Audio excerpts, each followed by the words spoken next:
Você pode ter uma ideia do porquê que eu estou indo para Joel capítulo 2, por causa do dia que é celebrado hoje na igreja cristã em toda a terra. Que dia é hoje? Pentecostes, exatamente, Pentecostes. Já se passaram 50 dias da morte e ressurreição de Cristo Jesus, da Páscoa. A gente lembrou que no dia 13 foi, nesse ano, celebrada a ascensão de Cristo Jesus, e lembramos do impacto disso. O Cá compartilhou conosco em Efésios por que a ascensão de Cristo é tão importante para a igreja. E hoje a gente vai lembrar mais um pouquinho sobre esse dia importantíssimo na história da igreja, que foi quando desceu o Espírito Santo e transformou de uma vez por todas a forma como a igreja caminhava aqui na Terra. Só que tudo isso começa há muito tempo atrás, antes do Novo Testamento, e a gente vai ver um dos relatos onde é trabalhado a respeito desse assunto, lembrando a gente de que em algum momento tudo seria mudado. Então, livro do profeta Joel, no capítulo 2, a reflexão precisa ser no livro todo. É um livro bem curtinho.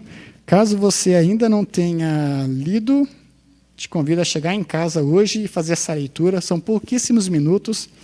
Embora eu vou ler um trecho do capítulo 2, vocês vão ver que logo no início eu sou praticamente obrigado a falar um pouco do que vem antes e falar um pouco do que vem depois também. Mas a minha leitura começa aqui no versículo 28, e eu vou até o fim do capítulo, poucos versículos.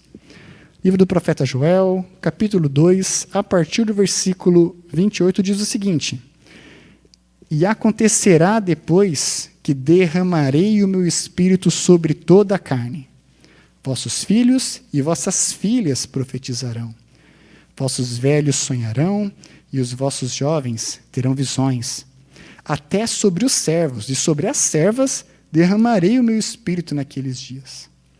Mostrarei prodígios no céu e na terra, sangue, fogo e coluna de fumaça. O sol se converterá em trevas e a lua em sangue, antes que venha o grande e terrível dia do Senhor. E acontecerá que todo aquele que invocar o nome do Senhor será salvo, porque no monte Sião e em Jerusalém estarão os que forem salvos, como o Senhor prometeu. E entre os sobreviventes, aquele que o Senhor chamar. Até aqui a nossa leitura. A nossa vida ela é feita de muitas expectativas e de períodos. Você lembra disso claramente. Eu lembro quando eu estava terminando o ensino médio. Eu estava no ensino médio, devia ser ali talvez segundo ano, e eu tinha um desejo enorme no meu coração de acabar o ensino médio. Porque eu sabia que quando eu acabasse o ensino médio, eu teria um período de descanso. Porque é tão puxado o ensino médio, né? É tão difícil, são tantas provas, tantas coisas. Então, eu estava caminhando no ensino médio, pensando no fim do ensino médio.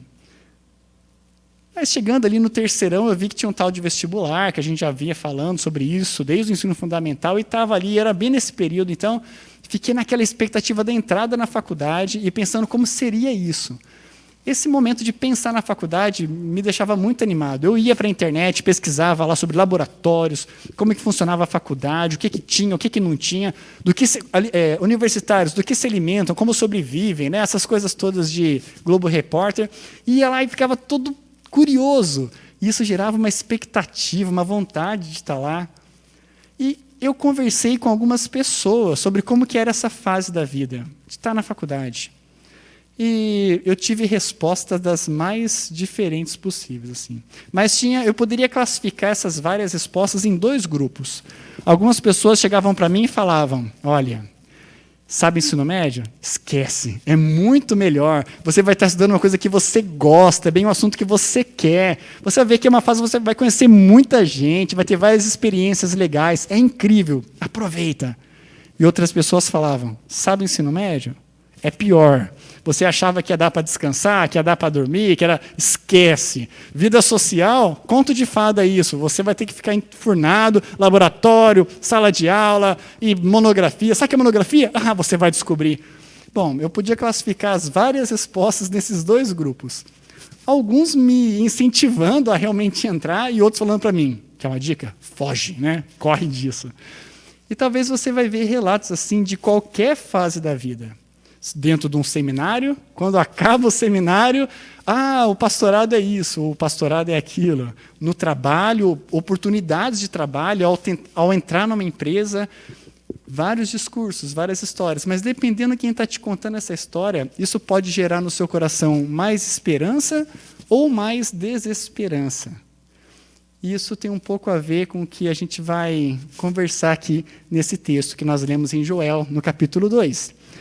Você repara que Joel, o texto que nós lemos aqui, começa dizendo assim: e acontecerá depois. Essa palavra, ela força a gente a entender o que vem antes. Depois do quê? Acontecerá depois do quê? Bom, a gente vai ter que ler pelo menos o capítulo 2 para entender isso. Mas trazendo um rápido resumo, o capítulo 2 está falando de um período muito legal no meio do povo. Porque no capítulo 1 falou de um período muito difícil no meio do povo. Quando a gente vai tentar classificar o Joel no período da história, como a gente tem feito com os jovens e adolescentes, como a gente fez até a semana passada estudando os profetas, dá um pouco de trabalho, porque ele não fala quando ele foi escrito, quem estava governando, o que estava acontecendo. Mas pelo assunto, a gente pode ter uma ideia. Por exemplo, o profeta Joel começa falando de coisas que aconteceriam de mal com o povo de Deus. Por quê? E ele não fala. Ele não fala quais foram os erros cometidos pelo povo de Deus, mas fala que pelos erros, é isso que vai acontecer.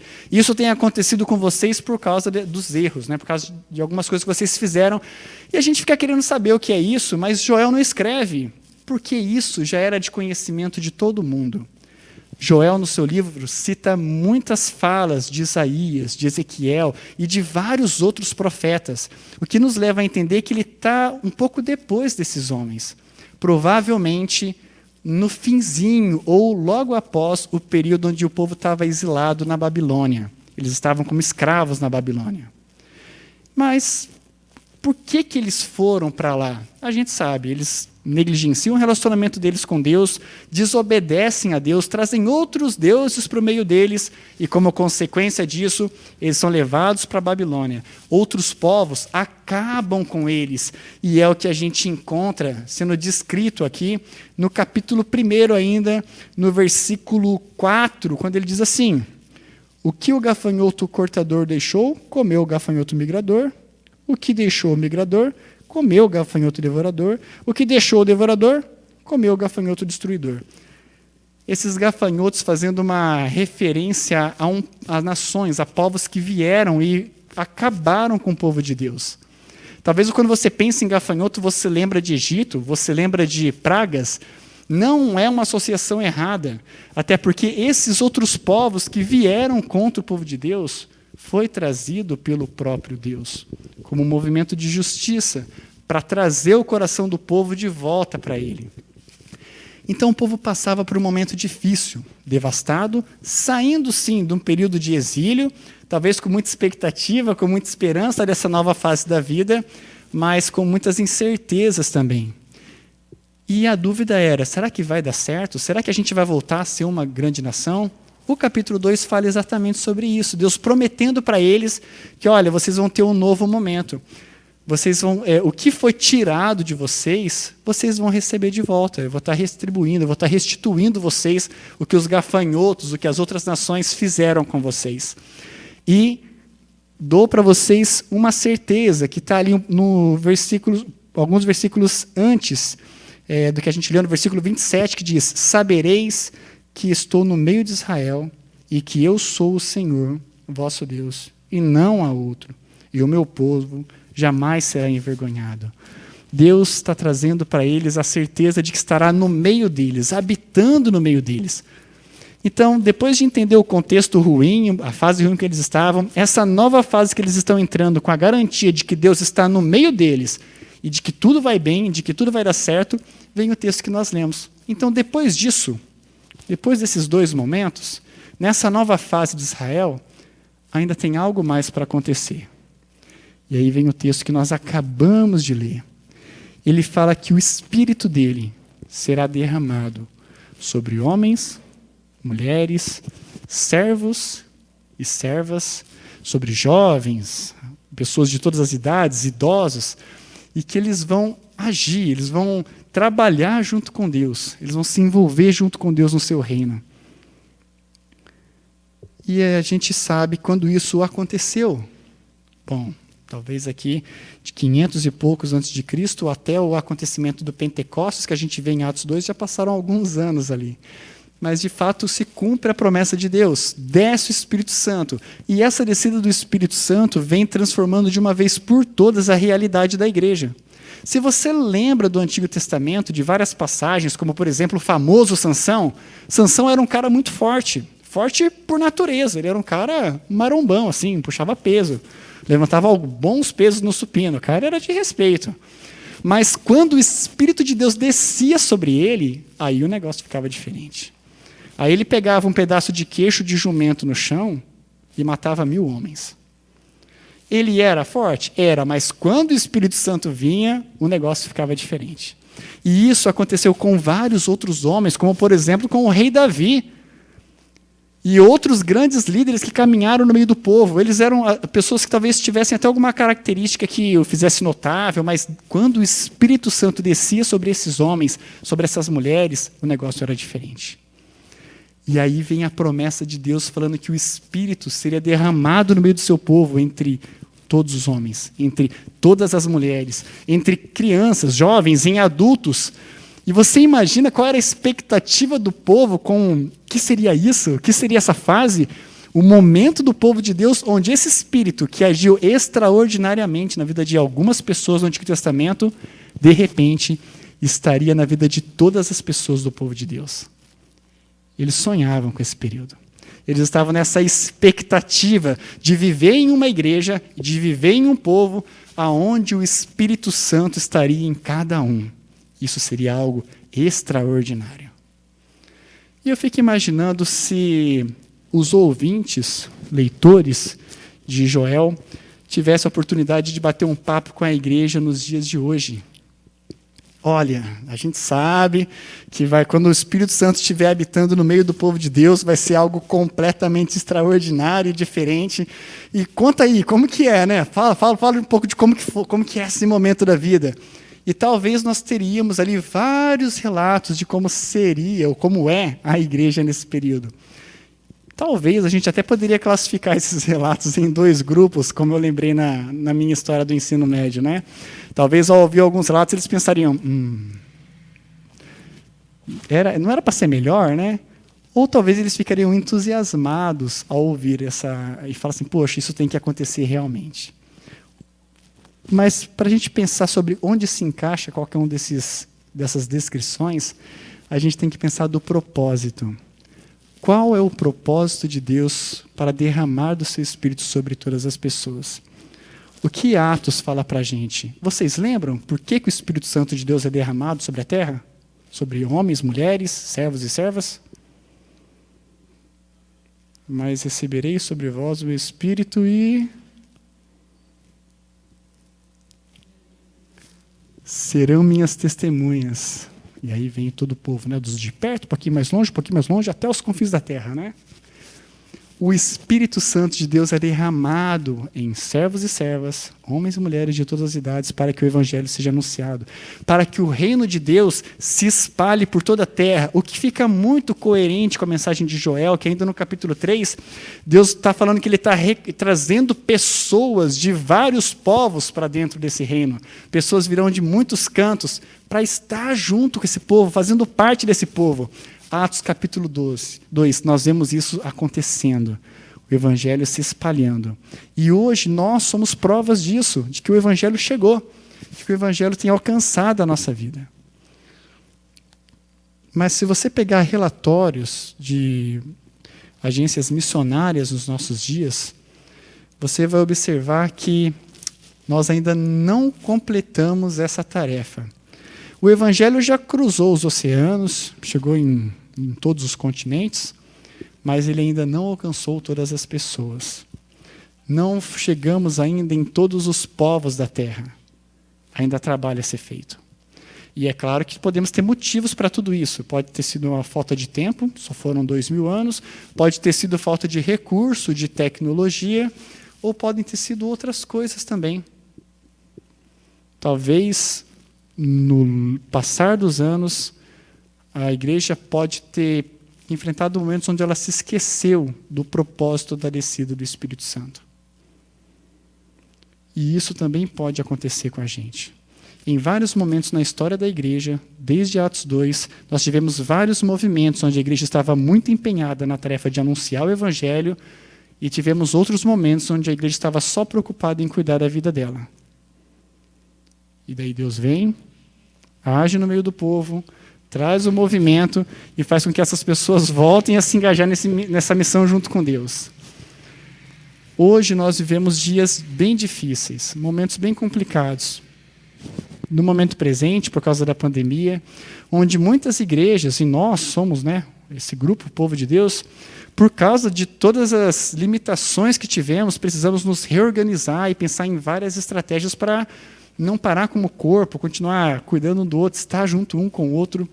Mas enquanto nós fazemos isso, é fundamental que nós não negligenciamos o propósito do Espírito Santo também ter descido sobre nós, que é o anúncio do Evangelho.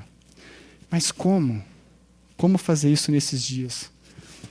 Quando a gente olha no livro do Atos, os profetas lá batendo papo com os vizinhos, com os amigos, tomando café, mudando de uma cidade para outra porque eram expulsos e chegavam lá e compartilhavam do motivo de ter sido expulso da última cidade. Nos nossos dias onde a gente não pode se abraçar, cumprimentar e até bater papo fica um pouco mais difícil, como que a igreja de hoje pode seguir cumprindo o propósito de ter recebido o Espírito Santo? Bom, conhecemos várias ferramentas e sabemos que no nosso meio tem várias pessoas que, mesmo com distanciamento social, têm usado de alguns recursos que hoje está na mão de quase todo mundo para essa tarefa.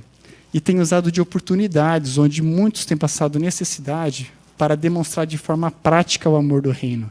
Cuidar de pessoas que não podem sair de casa, pessoas que estão isoladas, cuidar de pessoas que estão desempregadas, passando por um momento de dificuldade. Nós recebemos de Deus o Espírito Santo para anunciar esse reino, por palavras, com a nossa fala e com a nossa vida. E é isso que é lembrado no dia de hoje. Eu realmente desejo que, ao chegar no céu e bater um papo com o pessoal da época de Joel, e eles perguntarem para a gente sobre como que foi viver num período da história onde o Espírito Santo foi derramado por todos os homens e mulheres, e a gente possa falar com um sorriso no rosto e falar, olha, foi o período onde o reino se expandiu de uma forma inimaginável, de uma forma incrível. Mas como a gente falou também de expectativa, que era a expectativa dos ouvintes de Joel, nós também vivemos num período de expectativa. O texto fala para a gente a respeito do dia do Senhor, e não é exclusividade aqui de Joel, ele não está criando isso, ele está copiando isso de vários outros profetas. O dia do Senhor, o dia aceitável, o dia do juízo, fazendo aqui uma menção ao último dia, o dia do grande juízo. No livro do profeta Joel, ele fala várias vezes que o povo de Deus vai ser levado até uma região que, traduzindo do nome original, significa espaço onde se é julgado, local onde se é julgado, local onde é feita justiça, uma referência clara ao retorno de Cristo Jesus, onde todos os povos, todas as nações serão julgados por Deus. E se o povo caminha da época da libertação do exílio até a descida do Espírito Santo nessa expectativa, é isso que alimenta, é isso que dá o desejo deles de continuarem nessa caminhada. Hoje, o que nos mantém nessa caminhada, o que nos mantém em toda essa nossa expectativa do retorno de Cristo Jesus. O que faz com que as aflições do dia a dia, as nossas dificuldades hoje, possam ser enfrentadas e a perseguição venha por causa do anúncio do Evangelho, mas nós não perdemos a certeza e a convicção de que um dia Cristo retornará e cumprirá a sua promessa. Deus cumpriu a promessa do envio do Espírito Santo e temos certeza que Ele também cumprirá a promessa do seu retorno. Fica para a gente então, irmãos e irmãs, vivemos o presente de acordo com o que está disponível para a gente. O Espírito Santo foi derramado sobre nós com um propósito. Não fez discriminação entre classe social, não fez discriminação entre raças, entre homens e mulheres, mas alcançou todas as pessoas do reino com o propósito de anunciar o Evangelho. Vamos fazer disso realmente a nossa principal motivação, reorganizando toda a nossa vida, todas as áreas da nossa vida, de profissão, família, ou o que for, para que esse projeto, esse propósito seja cumprido na Igreja Aliança e no mundo afora, onde o corpo de Cristo está aí espalhado. Amém? Vamos orar? Deus querido, o Espírito Santo realmente revolucionou a forma como a sua igreja caminhava. E fez com que pessoas comuns recebessem de ti toda a capacitação, toda a orientação, toda a sabedoria para anunciar o seu reino. Anunciar que Cristo reina, que Ele venceu a morte e que é inevitável o seu retorno e o seu governo sobre toda a terra. E hoje, Pai, nós vivemos nesse período, após a descida do Espírito Santo, como homens e mulheres de diversas culturas, talvez de cantos diferentes desse grande Brasil, tão enorme, de costumes diferentes, com economias, com recursos diferentes, mas todos nós recebemos, ó Deus, como parte do Teu povo, do Teu Santo Espírito. E não há, ó Pai, nenhuma desculpa, não há nada que nos impeça de cumprir o propósito de ter recebido esse bem maravilhoso. O Senhor prometeu que estaria com o seu povo e que agiria no meio deles, garantindo um período diferente. A descida do Espírito Santo nas nossas vidas é também o cumprimento dessa promessa. O Senhor está conosco, o Senhor está em nós, o Senhor age através de nós. E mesmo como homens e mulheres comuns, quando somos usados, ó Deus, por um Deus extraordinário, como o Senhor é, onde nada é impossível, nada é difícil, o Senhor pode fazer o que quiser para cumprir o seu propósito. Então, usa, Deus, as nossas vidas, use, Deus, os nossos dons, os nossos recursos, tudo que nós temos e tudo que nós somos está à sua disposição para que o seu nome seja espalhado e glorificado sobre toda a terra. Anima, Pai, o teu povo, nos lembre todos os dias, Pai, ao acordar, qual que é o propósito da nossa vida, por que nós estamos aqui e por que nós recebemos o Espírito Santo. Que nós pedimos em nome de Jesus. Amém. Que o Senhor abençoe cada um de vocês. A gente tem aí muito trabalho pela frente, até o retorno de Jesus. Não temos garantia de que serão dias fáceis, mas nós temos uma certeza de que Deus está conosco e vai cuidar da gente, independente de qualquer circunstância. Enquanto a gente segue com Deus nessa missão, nesse propósito, como ministro do Evangelho, eu rogo que a graça do nosso Deus e Pai, o amor do Senhor Jesus, a consolação, a comunhão e o poder do Espírito Santo esteja com cada um de vocês, homens, mulheres, crianças, adultos e velhos, enquanto seguem anunciando o Evangelho de Jesus Cristo. Amém.